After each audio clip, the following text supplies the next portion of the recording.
नमस्कार, स्वागत है आपका स्टेट न्यूज बुलेटिन में और मैं हूं आपके साथ अदिति। चलिए खबरों पर जाने से पहले नजर डालते हैं हेडलाइंस पर। कोरोना से राज्यों में सख्ती, पश्चिम बंगाल यूपी से महाराष्ट्र जाने वालों को दिखानी होगी नेगेटिव रिपोर्ट।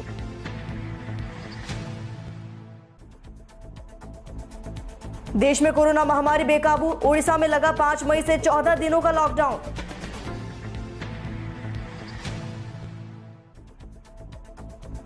चुनावी परिचर्चा में हिस्सा नहीं लेगी कांग्रेस, महामारी के चलते लिया फैसला।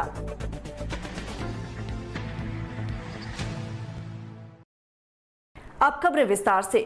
महाराष्ट्र सरकार ने पश्चिम बंगाल और उत्तर प्रदेश में कोरोना वायरस संक्रमण के बढ़ते मामलों को लेकर संवेदनशील उत्पत्ति के स्थान की सूची में इन्हें शामिल कर लिया है। इसके बाद अब उत्तर प्रदेश और बंगाल से महाराष्ट्र आने जाने वाले लोगों को आरटीपीसीआर नेगेटिव रिपोर्ट दिखानी होगी। मुख्य सचिव सीताराम कुंते द्वारा पारित आदेश में कहा गया कि कोविड-19 महामारी के आपदा के तौर पर अधिसूचित रहने तक इन दोनों राज्यों को संवेदनशील उत्पत्ति का स्थान माना जाएगा। आदेशों में कहा गया कि वायरस के प्रसार की रोकथाम के मद्देनजर यह निर्णय लिया गया। बता दें, राज्य सरकार ने 18 अप्रैल को केरल, गोवा, राजस्थान, गुजरात, दिल्ली, एनसीआर और उत्तराखंड को सूची में शामिल किया था। देश भर में कोरोना का कहर लगातार जारी है। आज ओडिशा सरकार ने 5 मई से 14 मई तक राज्य में लॉकडाउन लगा दिया है। कोरोना महामारी के बढ़ते प्रकोप के चलते ओडिशा में 5 मई से 19 मई तक यानी 14 दिनों का लॉकडाउन लगाया गया। बता दें, ओडिशा सरकार ने शनिवार को 18 से 44 वर्ष आयु वर्ग के लोगों के लिए कोविड-19 टीकाकरण अभियान का प्रतीकात्मक पूर्वाभ्यास किया था। प्रशासन ने शुक्रवार रात कहा था कि टीकाकरण अभियान के तीसरे चरण की शुरुआत 1 मई को भुवनेश्वर में होगी, क्योंकि ये राज्य भर में शहरी क्षेत्रों में सप्ताहांत लॉकडाउन का पहला दिन है। भुवनेश्वर नगर निगम के आयुक्त पीसी चौधरी ने कहा कि तकनीकी मुद्दों को ठीक करने और सुनिश्चित करने के लिए सॉफ्टवेयर सही तरीके से काम कर रहा है। इसके लिए भुवनेश्वर में प्रतीकात्मक पूर्वाभ्यास किया गया। कांग्रेस ने आज टेलीविजन पर चुनावी परिचर्चा में शामिल नहीं होने का फैसला किया है। ये फैसला इसलिए लिया गया है क्योंकि 5 राज्यों के विधानसभा चुनाव के नतीजे आने वाले हैं, लेकिन कोरोना महामारी के चलते कांग्रेस ने फैसला किया। कांग्रेस के मुख्य प्रवक्ता रणदीप सुरजेवाला ने कहा कि देश में कोरोना वायरस की गंभीर स्थिति के मद्देनजर पार्टी के प्रवक्ता चुनाव परिणाम आने के बाद टेलीविजन पर होने वाली परिचर्चा में हिस्सा नहीं लेंगे। आज असम, पश्चिम बंगाल, तमिलनाडु, पुडुचेरी और केरल के विधानसभा चुनाव के नतीजे आएंगे। सुरजेवाला ने ट्वीट किया, ऐसे समय में जब देश एक अभूतपूर्व संकट का सामना कर रहा है, तब मोदी के नेतृत्व में सरकार असफल हो गई है। हमें ये अस्वीकार्य है कि जब तक हम जवाबदेह नहीं ठहराएं, इसके बजाय चुनावी जीत और हार पर चर्चा करें। कांग्रेस ने अपने प्रवक्ताओं को चुनावी परिचर्चाओं से हटने का फैसला किया।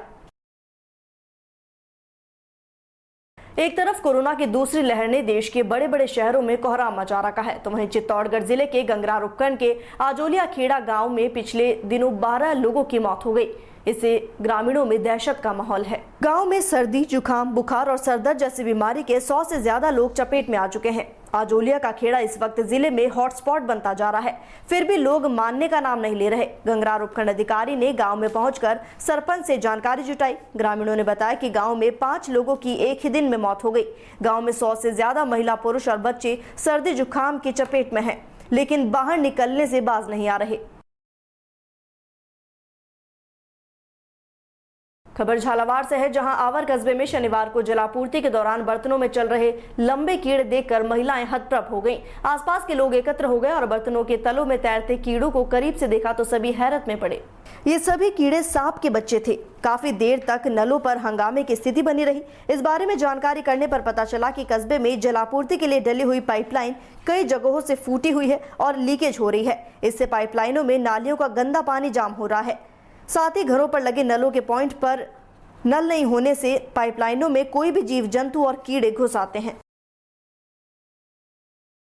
खबर राजधानी जयपुर के पावटा से है, जहां शॉर्ट सर्किट से स्टेट बैंक ऑफ इंडिया की मुख्य शाखा पावटा में आग लग गई। इससे बड़ा हादसा होने से बचा, लेकिन इलेक्ट्रॉनिक उपकरण और फर्नीचर जलकर खाक हो गए। प्रागपुरा थाना प्रभारी शिवशंकर चतुर्वेदी के निर्देशन में मौके पर पहुंचे सहायक उप निरीक्षक दिलीप कुमार की तत्परता और चतुरता से बैंक में रखा कैश लगभग 50 लाख रुपए और बैंक रिकॉर्ड सुरक्षित बच सका। बैंक कर्मचारियों ने वापस बैंक में मौके पर आकर शटर खोला तो अंदर बैंक परिसर में धुआं हो गया। वहीं आग लगने का मुख्य कारण बैंक में लगे पंखे में शॉर्ट सर्किट बताया गया। इससे आग लग गई। आग ने वहां रखे अन्य सामानों को चपेट में ले लिया। आग बढ़ने और धुआं निकलने की जगह नहीं होने पर बैंक के शीशे भी तोड़े गए। साथ ही बैंक परिसर में धुआं भर गया। धुएं से बैंक में लगा अलार्म सिस्टम बजने लगा। प्रागपुरा थाना सहायक उप निरीक्षक दिलीप कुमार और पुलिसकर्मियों की सहायता से बड़ी दुर्घटना और नुकसान होने से बचा।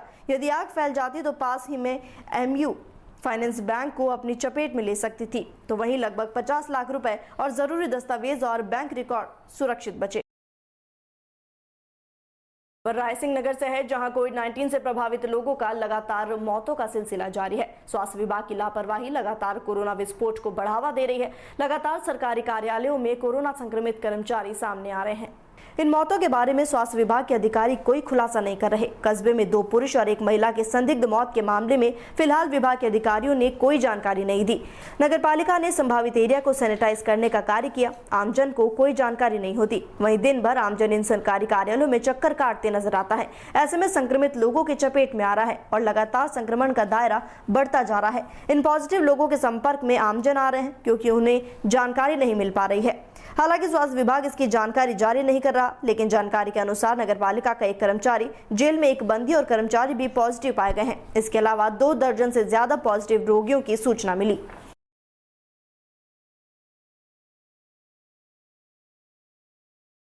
खबर चूरू के सरदार शहर से है, जहां भादासर गांव के 25 अप्रैल की रात 2:30 बजे पिकअप की टक्कर से बाइक सवार एक युवक की मौत हो गई थी। इस मामले में शनिवार को पुलिस ने पिकअप सहित चालक को गिरफ्तार कर लिया है। मृतक युवक के परिजनों ने थाने में विरोध जताया और दुर्घटना को अंजाम देने वाले सभी आरोपियों को गिरफ्तारी की मांग। वार्ड 1 निवासी कैलाश शर्मा ने बताया कि उसका भतीजा 25 अप्रैल की रात को बाइक पर सवार होकर भादासर से सरदार शहर आ रहा था।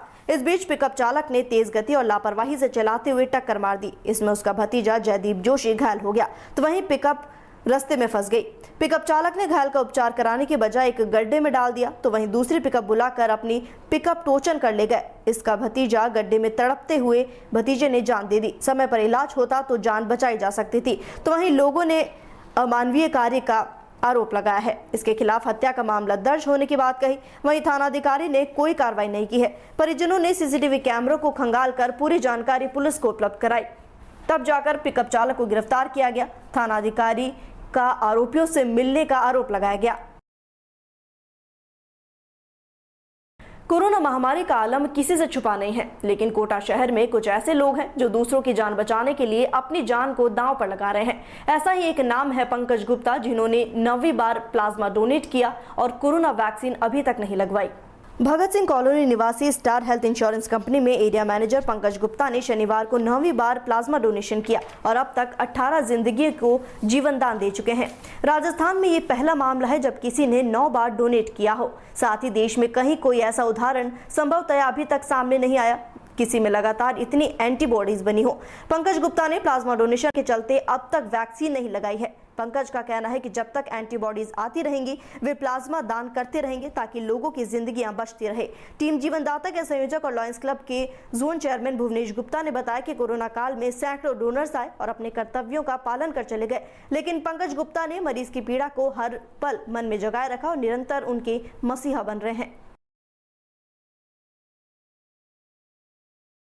आज शनिवार सांझ राधा स्वामी सत्संग डेरे के पास हुए सड़क हादसे में बाइक सवार एक युवक की दर्दनाक मौत हो गई, जबकि दूसरा गंभीर रूप से घायल हो गया। सूरतगढ़ में हनुमानगढ़ 4 लेन बाईपास सड़क मार्ग पर स्थित राधा स्वामी सत्संग भवन के पास जानलेवा मोड़ पर शनिवार को एक और जने ने उस समय हादसे में जान गंवा दी जब ट्रक ने अनियंत्रित होकर बाइक सवार 2 जनों को टक्कर मार दी। इस हादसे में बाइक सवार एक की मौके पर ही मौत हो गई, तो वहीं दूसरा गंभीर रूप से घायल हो गया, जिसे उपचार के लिए ट्रॉमा सेंटर भिजवाया गया। ट्रॉमा सेंटर से उसे निजी चिकित्सालय में भर्ती कराया गया। सूचना पाकर सिटी थाना पुलिस मौके पर पहुंची और शव का मौका मुआयना कर शव को राजकीय चिकित्सालय की मोर्चरी में रखवाया। पुलिस ने बताया कि फिलहाल मृतक के परिजनों को सूचना दे दी गई है, जिसके आने पर शव का पोस्टमार्टम किया जाएगा।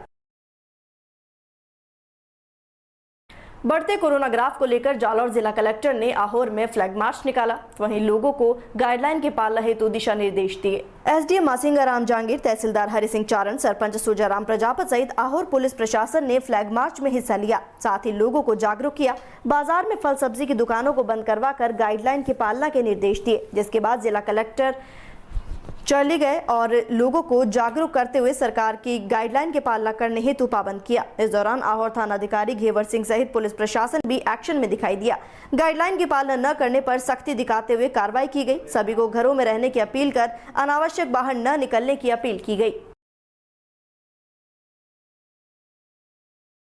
और इसी के साथ फिलहाल स्टेट न्यूज बुलेटिन में इतना ही। देश और दुनिया की तमाम खबरों के लिए बने रहिए डीबीके न्यूज के साथ। नमस्कार।